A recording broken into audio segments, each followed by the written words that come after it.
리저브 뱅크 이런 이 RBA라는 은행에 대해서 이 RBA에서 발표하는 기준 금리가 모든 금리에 적용이 되는 거. 금리 발표를 어떤 빈도로 하고 있나요? RBA에서 금리를 올리거나 내릴 때 0.25%씩 움직이는 걸로 요거에 대해서 RBA에서 이렇게 0.25%를 올렸을 때 실제 은행들이 올라가는 금리를 적용하는 거는 기간이 얼마나 정도? 호주 그 중앙은행 금리가 쭉 저금리였다가 11년 만에 올랐다. 금리가 올라가는 거는 투자자들한테는 매력적인 포인트. 기준금리 올라가고 지금 상황의 변동 이율하고 고정 이율 좀 소개를 해주시면 좋겠습니다.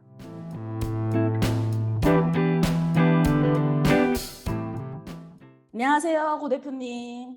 안녕하십니까. 네, 저번에는 저희가 이렇게 만나서 영상을 찍었는데 오늘 이렇게 줌으로 만나니까 새롭네요. 네. 아주 새롭고 기대됩니다. 네. 갑자기 제가 좀 영상을 찍었으면 하고 요청을 드린 게 저번 주에 RBA라고 하는 중앙은행에서 이제 0.25% 기존 금리를 올렸어요. 네, 맞습니다. 네네. 이거를 이제 올리고 나니까 고객분들이 굉장히 문의를 많이 해 주시는데 먼저 RBA, 리저브 뱅크 이런 얘기를 하면 그게 뭔지를 잘 모르시는 분들이 꽤 많으시거든요. 일단 이 RBA라는 은행에 대해서 좀 설명을 해 주시면 좋겠습니다. 네, RBA는 이제 Reserve Bank of Australia라는 약자이고요. 이제 그 한국으로 치면 한국은행이랑 같은 기관이라고 보시면 될 것 같습니다. 네, 그렇다 보니까 이제 리저브 뱅크 오스트레일리아에서 호주 은행들이 펀딩을 받아서 고객들에게 대출을 해주는 시스템이라고 보면 될 것 같습니다. 네. 그러면 이 RBA에서 발표하는 기준 금리가 모든 금리에 적용이 되는 거겠네요. 네, 맞습니다. 그러면 이 금리 발표를 정기적으로 할 것 같은데 어떤 빈도로 하고 있나요? 지금 RBA에서는 매달 첫째 주 화요일 날 이제 기존 금리를 발표하면서 적용시키고 있습니다. 네. 그러면 이제 매달 첫째 주 화요일에는 이 기준 금리가 올랐는지 내렸는지 지난달과 동일한지 여기서 생활을 하시는 분들은 좀 신경을 쓰시는 게 좋겠네요. 그렇죠. 네, 그래서 매달 원래 첫째 주가 되면은 은행이 이제 금리를 올렸는지 내렸는지 하는 게 직장인 분들한테는 가장 큰 화제거리긴 하죠. 네. 얼마 전에 고객분께서 상담을 오셔가지고 자기가 알기로는 BA에서 0.15% 정도 올린다고 자기는 그렇게 어디서 본 것 같은데 0.25%가 올랐다라고 말씀을 하셔가지고 제가 알기로는 이제 RBA에서 그 변동이 있을 때 보통 0.25%씩 움직이는 걸로 알고 있는데 요거에 대해서 좀 설명해 주시면 좋겠습니다. 아무래도 미래는 RBA가 어떻게 할지 모르겠지만 네. 현재로서는 0.25% 단위로 네. 올리거나 내리거나 하고 있습니다. 그러면은 여태까지 사실 이 기준금리가 0.1%여서 호주 역사상 거의 최저점이었잖아요. 네, 그렇죠. 사실 이제 그거보다 더 내려가면 이제 마이너스 금리가 되는 거니까 그건 굉장히 경기가 안 좋다는 사인일 건데. 그렇죠. 네. 네네. 그래서 이제 지금 0.25%가 올라간 거에 대해서 저는 개인적으로 다른 분들이 막 금리가 이렇게 해서 너무 많이 올라가는 거 아니에요라고 걱정하는 것만큼 그렇게 사실 여겨지지는 않는데 그러면 지금 0.1에서 0.25%를 올렸으니까 지금 0.35가 된 거잖아요. 기준금리가. 네, 그렇죠. 그러면 이제 RBA에서 이렇게 0.25%를 올렸을 때 실제 은행들이 금리를 적용하는 거는 기간이 얼마나 정도 소요가 되나요? 이제 중앙은행에서 이제 화요일 날 기존 금리 발표하고 나서 이제 네. 메이저 뱅크 은행들은 며칠 내로 네. 지금 금리를 다 적용해서 올렸고요. 네. 그리고 은행들은 대부분 일주일 정도 내에는 다들 업데이트해서 네. 이자율을 다 금리를 올립니다. 아, 네. 네네네. 반대로 만약에 RBA가 이자율을 내리게 되면 그러면 또 은행들이 그렇게 발빠르게 이자율을 같이 내려주나요? 그렇지는 않습니다. 네, 이자율이 내려가게 되면 네. 먼저 뉴스에서 금리를 빨리 내려야 된다 보도가 나가고 그다음에 이제 은행들은 한 2주에서 3주 정도 기간을 두고 네. 천천히 내리게 됩니다. 네. 근데 이 0.25%가 내리게 네. 되면 실제로 내렸을 때는 은행이 0.2 아니면 0.15% 정도를 낮추기 때문에 네. 즉 그 기존 고객께서 0.15% 얘기하신 거는 네. 아무래도 거기서 좀 잘못 이해하신 게 아닌가 싶습니다. 아, 그러니까 참 은행이라는 집단이 좀 이제 그리디하네요. 네. 오를 내릴 때는 때는 적게 내리고 올릴 네. 때는 무조건 올리고요. 네. 지금 현재 그 리포트를 보니까 네. RBA에서 지금 현재 네. 4대 은행이 11 빌리언 달러를 요번에 이자율이 이제 올라가면서 벌써 네. 이 프로핏을 이쪽 남겼다고 하네요. 네, 네. 금리가 올라가면서 은행들도 엄청나게 많은 이윤을 남기고 있는 상태죠. 네, 저희가 이제 은행하고 뗄래야 뗄 수 없는 자본주의에 살고 있어서 좀 더 스마트하게 움직여야 되지 않을까 싶습니다. 예, 그들은 금리가 올라갈 때는 정말 발빠르게 대응을 해서 올리고 내려갈 때는 막 2, 3주씩 늦게 늦게 적용시키고 내리는 폭도 되게 적게 하고 그렇다는 거네요. 네, 맞습니다. 네네. 그리고 제가 저번 주에 이제 금리 올라가고 나서 이제 여러 가지 기사를 보게 되는데 네이버나 이런 구글에서 한국 기사로 호주 그 중앙은행 금리가 11년 만에 처음으로 올렸다라는 기사가 있어서 그게 굉장히 오해의 소지가 많은 것 같거든요.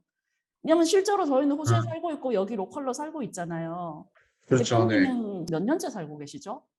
호주에서 이제 호주 96년도에 와서 지금 네. 벌써 25년 정도 됐습니다. 네, 구 대표님 25년 정도 되셨고, 저도 2006년에 왔으니까, 저도 이제 거의 한 뭐 18년?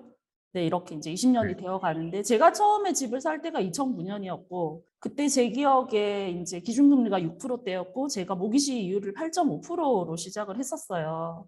그렇죠. 그러면서 그때 그때 뭐, 예, 리만 쇼크 터지고, 전 세계적으로도 이제 금리가 저성장, 저경제로 가면서 이제 조금씩 내려가면서 조금 이제 내려가다가 또 2010년도에는 또 조금 살짝 또 올라가기도 하고 그리고 또 내려가고 뭐 이런 식으로 좀 변동이 있다가 결국은 0.1%까지 떨어져서 더 떨어질래야 떨어질 데가 없어서 올린 건데 마치 기사가 쭉 저금리였다가 11년 만에 올랐다라고 이런 식으로 이제 좀 공격적이라고 할까요? 조금 이제 자극하는 이런 기사가 헤드라인으로 나니까 그래서 오히려 더 많이 이자율이 계속 올라가는 거 아니냐 이렇게 걱정하시는 분들이 많은 것 같거든요.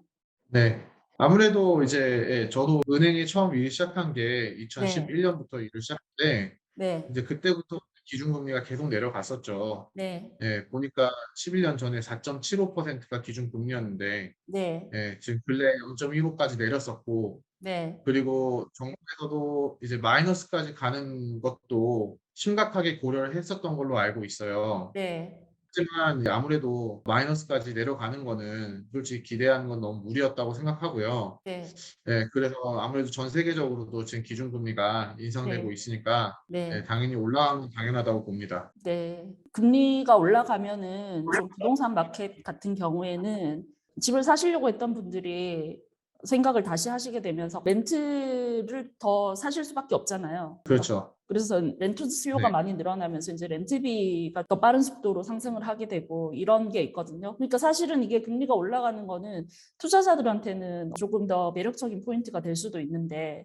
그렇게 받아들이는 것도 맞다고 생각합니다. 지금 시드니 같은 경우도 지금 현재 렌트 마켓이 이제 코비드 때 잠깐 내려가긴 했었지만 지금 회복은 어느 정도 많이 한 상태였는데 지금 현재 매물들이 마켓에 나오면 일주일에서 2주일 안으로 다 매물이 지금 다 렌트가 나가고 있고요. 제가 눈여겨봤던 동네들도 보면은 지금 렌트비가 한두 달 사이 내로 주에 100불 정도가 오를 정도면 그러면 4, 50만 원 정도가 벌써 오른 거죠. 한 네, 달에. 네, 네, 네. 네. 그래서 솔직히 투자하시는 분들한테는 어떻게 보면 렌탈 수익성으로는 나쁘지 않을 수도 있다고 생각합니다.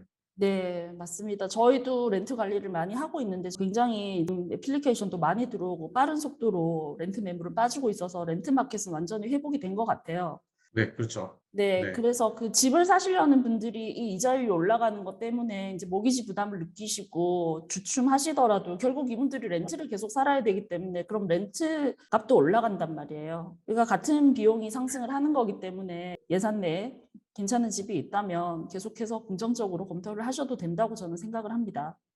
네, 실제로 렌트 비용도 올라간다고 하고 렌트로 이제 집을 거주하신다고 하면 결론적으로 이게 다 비용이라고 볼 수 있거든요. 그렇죠. 네, 근데 실제로 아직도 호주 그 홈런 금리는 많이 낮은 편이라 실제로 디파짓 하셔서 집을 구매했을 때 실제 은행한테 내는 이자가 비용이라고 할 수 있는데 렌트 비용의 이자를 비교하면 이자 내는 게 훨씬 더 아무래도 저렴하다 보니까 아무래도 이제 집을 구매하실 생각하시고 거주용도 알아보신 분들도 집을 구매하는 게 좋다고 생각하고요. 그리고 당연히 투자하시는 분들도 렌트 비용이 많이 올라갔기 때문에 제가 보기에는 지금 좋은 타이밍이라고 생각이 됩니다. 네.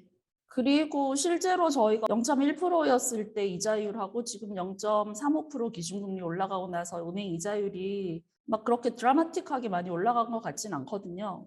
지금이 지금 2022년 5월 7일인데요. 지금 상황에 이제 보통 변동이율하고 고정이율 금리를 좀 마지막으로 소개를 해주시면 좋겠습니다. 지금 현재 그 변동금리 같은 경우는요, 네, 지금 대부분 은행에서는 아직 2% 초반대예요. 네, 네, 그래서 2% 초반대에서 한 2.2%에서 한 2.5% 정도 네, 예상할 수 있고요. 그리고 고정금리 같은 경우는 이제 기대치가 있다 보니 현재 금리는 3.7%에서 한 4%까지 이 금리가 나와 있습니다. 네, 그렇다 보니까 네, 실제로는 근데 뉴스 같은 아티클 많이 보면 이제 금리에 관련해서 실제로 이제 4% 이율까지 올린 거는 아무래도 좀 기대치 이상으로 올린 게 아닌가라고 해서 뉴스도 많이 나오고 있어요. 네, 네, 그래서 지금 예상하는 금리 같은 경우는 이제 아무리 높여봤자 3%한 초반 중반까지만 올릴 수 있을 것 같다라는 네, 얘기를 하는데요. 네, 그렇다 보니까 고액분들도 요즘에 이제 홈런 하시거나 대출하시는 분들은 대부분 변동금리를 하시는 편입니다. 네. 아, 그렇군요. 그럼 지금은 이제 변동금리 쪽이 조금 더 유리하기 때문에 고객분들이 변동을 할지 고정을 할지 선택하실 때 이제 변동금리를 더 많이 이제 선택을 하고 있는 추세로 가고 있는 거군요. 네, 맞습니다. 네, 알겠습니다. 네, 영상이 꽤 지금 길어졌네요. 그리고 오늘 이 정도까지 하고요. 또 저희가 네, 금리 인상이나 모기지 쪽에 이율에 대한 이슈가 있으면 또 다시 또 요청을 드리겠습니다. 오늘 이렇게 바쁘신데 시간 내주셔가지고 또 이렇게 줌 미팅까지 해주시면서 영상을 찍어주셔서 너무 감사드립니다. 네, 감사합니다. 네, 그럼 여러분들 구독하셔가지고요. 제대로 된 정보 받아보시기 바랍니다. 제가 이제 유튜브 인상되고 나서 봤는데 11년 만에 굉장히 낮은 이율이다가 갑자기 올린 것 같이 나와 있는 영상들도 있고 해서 아무래도 좀 제대로 된 정보를 보내드려야 되겠다고 생각해서 제가 고 대표님한테 오늘 요청을 드렸고 잘 이제 말씀을 해주셔서 예, 이제 구독하셔가지고 편하게 저희 오리온스타 프로퍼티에서 정보 받아보시기 바랍니다. 감사합니다.